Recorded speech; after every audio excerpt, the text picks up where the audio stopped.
Hey everybody, I hope your day is well, and if not, I hope it's going to get better. Now, I'm going to start this conversation in regards to gun control. And before you leave a commentary or an opinion, as opposed to just putting it on there from a place of emotion, I would really prefer if you put some forethought into it and maybe look at it from both sides, both perspectives, because quite honestly, an intelligent conversation can't really take place if you're doing it from a place of emotion. It clouds your judgment, and it also clouds probably how you would word it or how you would approach it.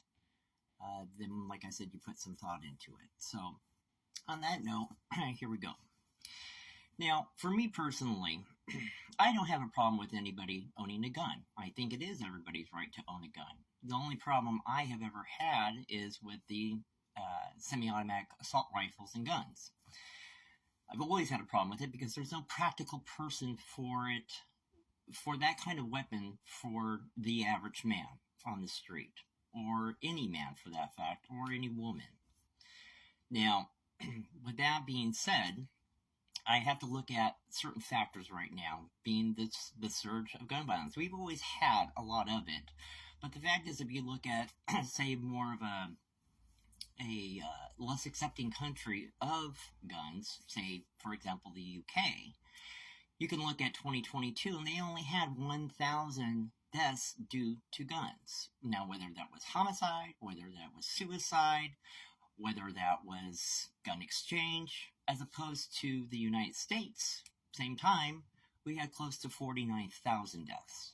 Now, I know close to half of those were suicide, so we can safely assume about 24,000 were just direct homicide.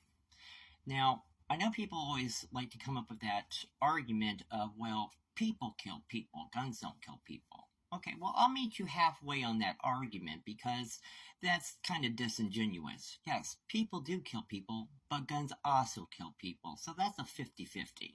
You can't say it was one or the other. Now, what I'm also looking at is the irresponsibility of how guns are given away. Even with background checks, we're finding out cracks are always there, and there's also other ways in which you can get guns now, whether it be due to a 3D print or going to a guns and ammo show in pretty much any state in this country. Now, I personally have always gone along with the premise that I think, like every other country, most other countries in this world, I think the United States should implement that when you are 18, you spend 2 years in the National Guard.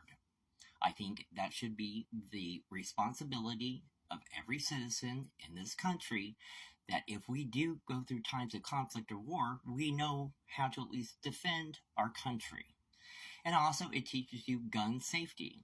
Personally, I think when you sell a gun to a person, I think it should be mandatory in every state that you have to be trained with a certain amount of hours with a firearm before you can actually own it. And then on top of it, I do believe that your state should provide you with some form of locking mechanism for your gun, because typically guns tend to kill the person who owns them or people around them directly in their own household or in their community.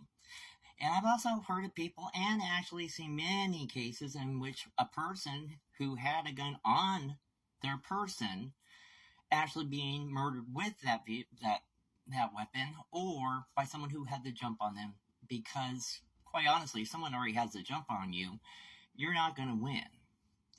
So with that being said, I think the only way that the gun laws are really going to change in this country, sadly, will be that it will either be a high-ranking political official, someone in the Senate, Congress, governor, what have you, that unfortunately will end up losing someone close to them or their own child in a mass shooting in school.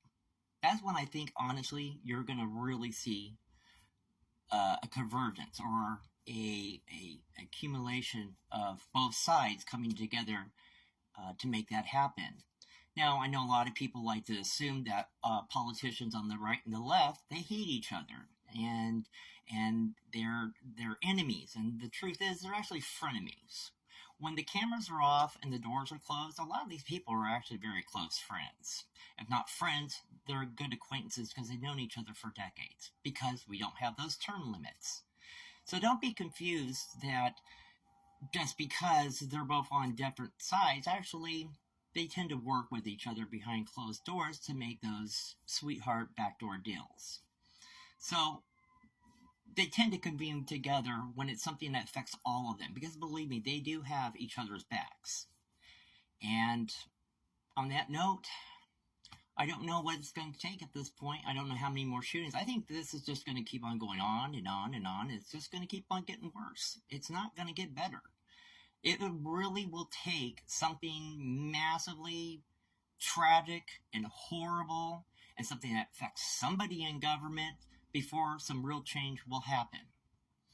So I really would like to hear your thoughts, your opinions, and your commentary. And once again, put some thought into it before you actually state it and just come from a, well, I absolutely disagree with you and I, freaking hate you and so on and so forth. That doesn't get a conversation going, nor does it going to help. I don't know. Maybe give somebody, I don't know. At this point, I'm just rambling. That's all I've got. I don't know. I know it's a touchy subject for everybody. And once again, it's not a judgment call on people, per se, who actually collect guns. Because you know what? There's some people who collect cookie jars and salt and pepper shakers made out of pigs and froggies. Some people like commemorative spoons from every state in a holder, or collect plates or stamps, or hell, some people collect balls of string. So who am I to say whether it's good or bad that you collect guns? Because it isn't. It's just the kind of guns that some people collect. And that's just my thought. That's just my opinion. I hope you guys have a great day. Once again, be good to yourself, be good to others, and thank you for listening.